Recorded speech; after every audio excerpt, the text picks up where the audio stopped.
મોરબીના 61 વર્ષીય કાંતિલાલ સવજીભાઈ જેઠલોજા રાજકોટની ખાનગી હોસ્પિટલમાં સારવાર દરમિયાન બ્રેઇન ડેડ થયા હતા.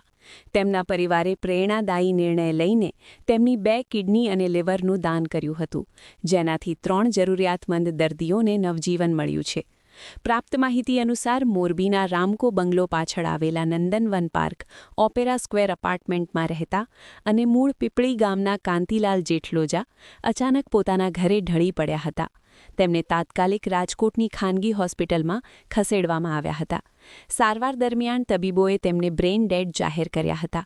ત્યારબાદ તેમના પુત્ર નવદીપભાઈ જેઠલોજા સહિતના પરિવારજનોએ કાંતિલાલના અંગદાન કરવાનો માનવતાવાદી નિર્ણય લીધો હતો. અમદાવાદથી ખાસ તબીબી ટીમ રાજકોટ હોસ્પિટલ પહોંચી હતી. ટીમે કાંતિલાલના લિવર અને બંને કિડનીનું સફળતાપૂર્વક દાન સ્વીકાર્યું હતું.